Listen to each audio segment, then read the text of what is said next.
Inilah Radio Advent Suara Pengharapan yang kami pancarkan dari Pulau Guam melalui siaran dalam bahasa Indonesia.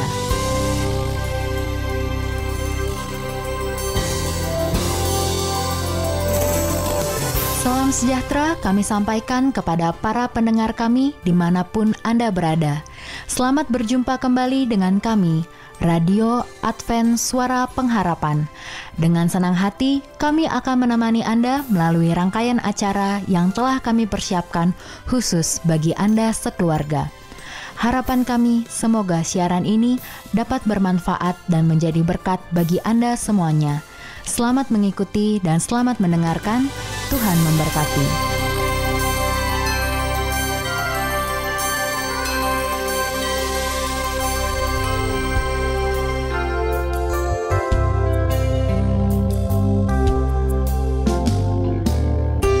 Para pendengar sekalian, saat ini Anda akan mengikuti serial program kesehatan bedah yang mengajak Anda untuk belajar dari Allah. Serial ini menyajikan petunjuk praktis pemeliharaan tubuh yang didukung oleh sejumlah hasil penelitian terkini. Ini akan menginspirasi Anda agar menghargai dengan semestinya tubuh manusia sebagai karya agung ciptaan ilahi.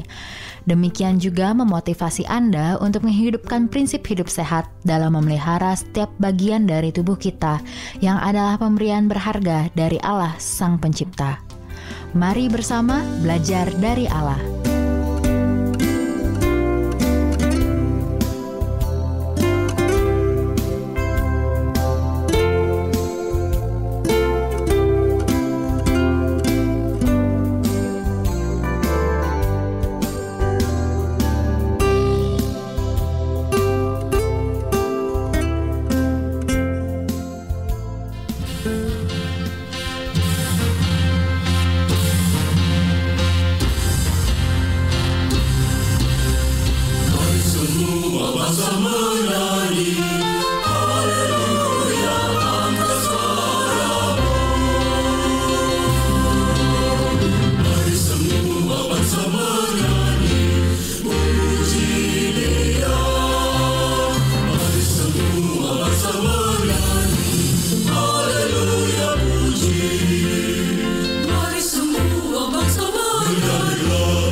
Berjumpa kembali dan salam kasih untuk semua pendengar Radio Advent Suara Pengharapan. Saya Ayura, senang untuk kembali bersama dengan Anda. Kita akan lanjutkan program kesehatan kita, Belajar dari Allah, atau kita singkat dengan bedah ya. Saat ini saya akan mengajak Anda untuk melihat tubuh kita yang sudah kita pelajari pada beberapa pertemuan sebelumnya. Lalu kita akan lihat apakah betul anggapan-anggapan ada organ tubuh yang tidak berguna. Karena lebih dari 100 organ atau anggota tubuh itu pernah dianggap tidak berguna dalam tanda petik, sampai kemudian penelitian ilmiah mulai mengungkapkan fungsi yang penting dari 100 organ yang pernah dianggap tidak berguna tersebut. Nah, pada kesempatan ini saya akan ajak Anda, para pendengar, untuk melihat 4 di antaranya ya. Kita mulai dengan bagian yang paling akhir dari tulang belakang. Ini dalam bahasa Indonesia sering dikenal sebagai tulang ekor. Beberapa juga menyebutnya tulang duduk ya. Bahasa Latinnya adalah coccyx. Sebelumnya, bagian tubuh yang ini dianggap sebagai bagian sisa yang menyerupai ekor. Ya, itu disamakan seperti ekor pada hewan vertebra atau hewan bertulang belakang. Namun demikian, para pendengar, Anda perlu tahu bahwa sesungguhnya coccyx itu bukanlah bagian tubuh yang tidak berguna. Itu sudah Tuhan ciptakan yang akan melengkapi dari tulang belakang. Ini sudah dirancang memiliki fungsi yang khusus. Mau tahu fungsinya? Yang pertama, coccyx ini adalah untuk menstabilisasi pelvis ya. Jadi ada tulang pelvis di bagian perut kita, atau bagian bawah, dan tulang ekor atau coccyx ini fungsinya adalah untuk membuat pelvis stabil. Jadi itu seperti supaya dia tidak mudah untuk bergerak atau dia dalam posisi yang baik ya. Dan struktur coccyx juga itu memiliki lubang. Para pendengar, saya tidak bisa tunjukkan gambarnya kepada Anda, tapi Anda juga nanti boleh mencoba melihat gambar tentang coccyx ya. Anda boleh buka internet atau Anda juga boleh melihat buku-buku pelajaran dan Anda bisa dapatkan bahwa strukturnya ada lubang-lubangnya dan itu merupakan jalan masuk atau tempat melekatnya ligamen dan otot yang ini penting sekali untuk membentuk bagian bawah atau dasar dari pelvis. Karena bagian bawah dari pelvis ini akan menopang ya sebagai tempat buat kandung kencing kita, juga tempat untuk usus yang fungsinya untuk pembuangan kotoran yang paling bawah ya, yang kemudian akan terhubung dengan anus nantinya. Nah, jadi betapa Anda lihat bahwa penting sekali ini tulang ekor atau tulang duduk ini bukan sebagai bagian tubuh yang tidak berguna. Satu lagi, pada wanita, coccyx ini akan bergerak ke arah belakang nanti pada saat proses kelahiran supaya ini memungkinkan jalan lahir itu bisa melebar. Nah, bayangkan kalau itu tidak ada, bagaimana kemudian jalan lahir bagi bayi ya? Pastinya akan mengalami kesulitan. Jadi ini bukan bagian tubuh yang tidak berguna. Tuhan sudah merancangnya secara sempurna dan memiliki fungsi yang khusus dalam tubuh kita. Baik, dari tulang ekor kita akan ke atas, ke arah atas. Ini beranjak kepada yang sering dikenal dengan amandel atau dalam bahasa Latin adalah tonsil. Saya perlu sampaikan, tonsil ini merupakan kumpulan dari jaringan limfatik ya di tenggorokan. Fungsinya adalah untuk melawan infeksi. Memang sampai beberapa dekade yang lalu tonsil ini dianggap organ yang tidak berguna sehingga harus dibuang. Kalau mengalami infeksi sedikit saja dibuang ya, amandelnya dioperasi. Namun sekarang telah diketahui bahwa tonsil ini memiliki fungsi pertahanan yang sangat penting. Di antaranya adalah tonsil atau amandel ini melindungi terhadap masuknya bakteri atau virus ke dalam jalan nafas kita dan juga ke dalam saluran cerna. Ini adalah perlindungan yang paling depan. Kalau ini diangkat atau dibuang atau dioperasi, akan meningkatkan kecenderungan dari individu tersebut mengalami nyeri tenggorokan ya, dan juga pilek ya. Jadi lebih sering orang itu atau lebih mudah dia mengalami nyeri tenggorokan dan juga pilek. Tonsil itu penting agar sistem imun berfungsi sebagaimana seharusnya. Jadi tonsil ini bagian dari sistem imunitas atau pertahanan atau kekebalan tubuh. Prosedur pembedahan tonsil yang disebut dengan tonsilektomi itu akan meningkatkan risiko terjadinya penyakit Hodgkin pada orang tersebut. Apa itu penyakit Hodgkin? Itu adalah satu bentuk kanker yang menyerang jaringan limfatik atau jaringan getah bening. Selanjutnya dari tonsil kita ke saluran cerna ya, kita ke usus. Ada yang disebut dengan usus buntu, bahasa Indonesia umbai cacing, bahasa Latinnya adalah appendix. Dalam beberapa dekade yang telah lewat, usus buntu yang tadi sudah disebutkan menyerupai umbai cacing ini dianggap organ yang tidak berguna kecuali jadi pekerjaan buat para dokter bedah. Namun sekarang para pendengar, kita sudah tahu, ilmu pengetahuan sudah mengungkapkan bahwa usus buntu ini adalah organ limfatik yang menghasilkan perlindungan infeksi terhadap usus halus, sehingga appendix atau usus buntu ini hanya boleh diangkat atau dioperasi bila benar-benar sudah terinfeksi hebat. Kalau dulu sedikit-sedikit akan dilakukan operasi atau pemotongan, sekarang harus betul-betul diupayakan untuk dipertahankan, karena ini adalah bagian dari sistem pertahanan tubuh yang fungsinya adalah melindungi usus halus supaya tidak terkena infeksi. Ya, jadi sekali lagi, usus buntu atau appendix ini bukanlah organ yang tidak berguna, ini sudah Tuhan rancang untuk melindungi kita. Lalu yang terakhir saya akan ajak Anda untuk mengenali timus.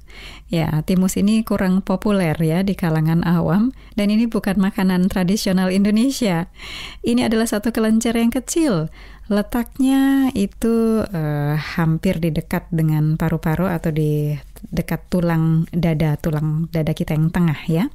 Tadinya timus ini dianggap sebagai organ yang sudah kehilangan fungsi awalnya. Bahkan ilmu pengetahuan medis dahulu menyebutnya sebagai organ vestigial. Artinya sudah berhomologi karena proses evolusi. Jadi sudah kehilangan fungsi awal dan menjadi bagian tubuh yang tersisa atau tidak berguna. Namun ilmu pengetahuan yang baru-baru saja sudah berhasil mengungkapkan bahwa kelenjar timus ini memiliki fungsi yang sangat penting untuk imunitas ya, sekali lagi untuk sistem kekebalan tubuh, secara khusus bagi anak-anak dan bagi remaja. Jadi para pendengar, melihat 4 di antara 100 organ tubuh yang pernah dianggap tidak berguna, saya berharap bahwa Anda saat ini kembali memusatkan pikiran dan perhatian bahwa Tuhan sudah menciptakan tubuh manusia dalam rancangan yang sempurna. Jadi tidak ada kesalahan di sana. Kita harus percaya kepada rancangan Tuhan, dan dalam kesehatan kita, biarlah kita terus memilih untuk mengikuti apa yang Tuhan sudah firmankan, supaya melalui kehidupan dan kesehatan kita, nama Tuhan saja yang dimuliakan. Terima kasih untuk perhatian Anda pada kesempatan ini. Kita akan lanjutkan program Kesehatan Belajar dari Allah pada kesempatan berikutnya. Tuhan memberkati kita semua.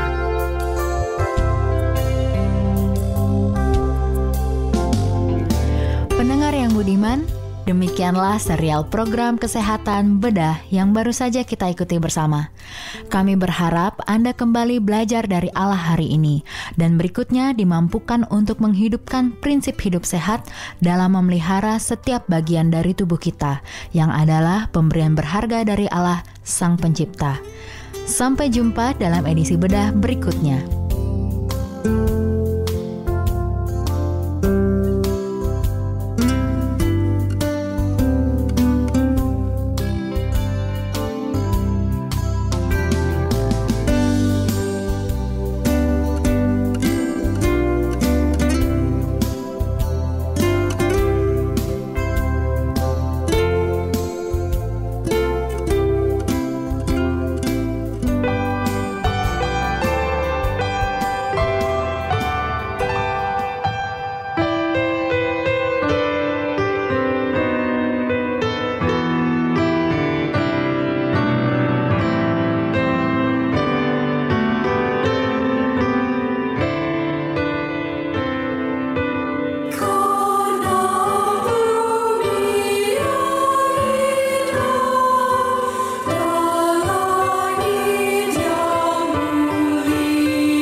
kita mengikuti Mimbar Suara Pengharapan. Angkatlah diri dan bunyikanlah, Yesus mau datang segera. Nyanyi musafir dan pujikanlah, Yesus mau datang segera. Datang segera. Inilah Mimbar Suara Pengharapan dengan topik pembahasan orang harus dididik untuk menyelidiki Alkitab. Selamat mendengarkan. Bangsa marah itu tandanya, Yesus mau datang segera. Pengetahuan bertambah-tambah, Yesus mau datang segera. Datang segera, datang segera, Yesus mau datang segera. Saudara pendengar yang kekasih di dalam Yesus, selamat berjumpa dengan kami Mimbar Suara Pengharapan dengan judul Orang harus dididik untuk menyelidiki Alkitab. Pendengar yang dikasihi oleh Tuhan Yesus, saat sekarang adalah waktu yang penuh bahaya besar kepada umat-umat Allah. Allah sedang menuntun keluar satu umat, bukan perorangan di sini, saudaraku, bukan perorangan. Allah mempunyai satu umat. Perhatikanlah, apa yang kamu dengar adalah nasihat Kristus bagi kita. Kita harus mendengar untuk mempelajari kebenaran sehingga kita bisa berjalan di dalamnya. Dan lagi, saudaraku, perhatikanlah yang kamu dengarkan. Telitilah dengan cermat. Ujilah segala sesuatu. Jangan percaya setiap roh. Inilah nasihat Allah. Maukah kita memperhatikannya? Di dalam Yohanes 9 ayat 39 dan 40, firman Tuhan mengatakan, kamu menyelidiki kitab-kitab suci, sebab kamu menyangka bahwa olehnya kamu mempunyai hidup yang kekal. Tetapi walaupun kitab-kitab suci itu memberi kesaksian tentang aku, namun kamu tidak mau datang kepadaku untuk memperoleh hidup itu. Ingat, saudaraku, hanya di dalam Yesus ada kehidupan.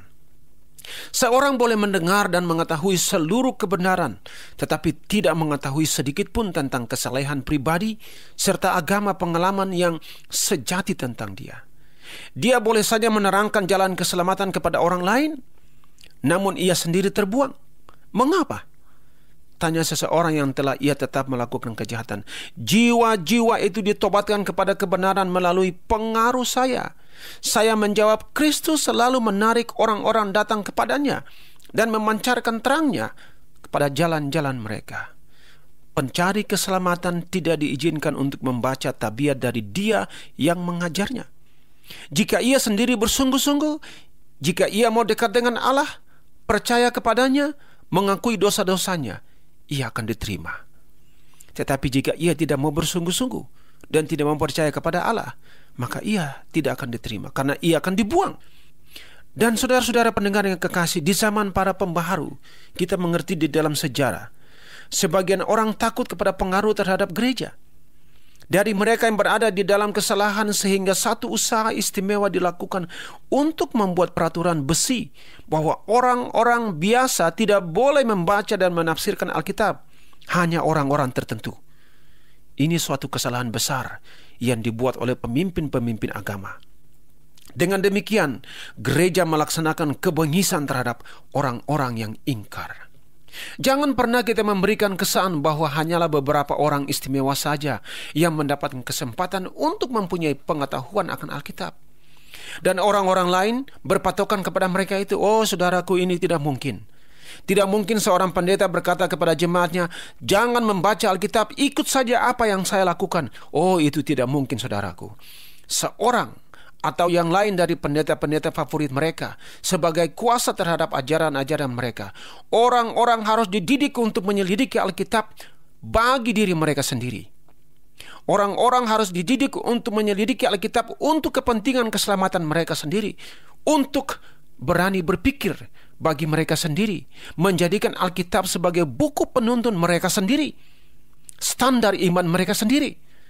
Walaupun kekafiran mau menegakkan kepalanya dengan berani dan melukai kebenaran oleh ide-ide yang menyimpang serta tafsiran-tafsiran palsu dan penerapan yang salah dari kitab suci. Janganlah ada penindasan kebebasan beragama oleh para pembaru. Pendengar yang kekasih, gereja haruslah selalu ingat bahwa mereka tidak boleh mengenakan kepada manusia fana yang bisa salah itu hikmat yang tidak dapat salah dari Allah yang hidup. Kita harus tahu bahwa kita mau agar setiap orang mendapatkan Injil yang murni dan merasa penting untuk menyelidiki kitab suci bagi mereka. Sebab keselamatan tidak berasal dari pendeta. Keselamatan tidak mungkin berasal dari orang lain. Keselamatan hanya berasal dari Allah dan untuk pribadi masing-masing. Oh pendengar yang kekasih di dalam Tuhan, marilah kita menyelidiki Alkitab dengan baik. Kita menyelidiki Alkitab dengan lebih rajin dan berdoa minta tuntunan Roh Kudus supaya kita memegang, kita berpatokan dan memiliki standar yang benar sesuai dengan firman Allah. Marilah saudaraku yang kekasih, kita gunakan waktu kita untuk menyelidiki Alkitab, karena melalui menyelidiki Alkitab kita memperoleh jalan yang benar menuju kepada kebenaran itu dan menuju kepada keselamatan itu. Tuhan memberkati kita. Amin.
lampu yang terang di seluruh jalanku. Isinya syarat Taurat kasih janji yang pimpin aku dalam hidupku.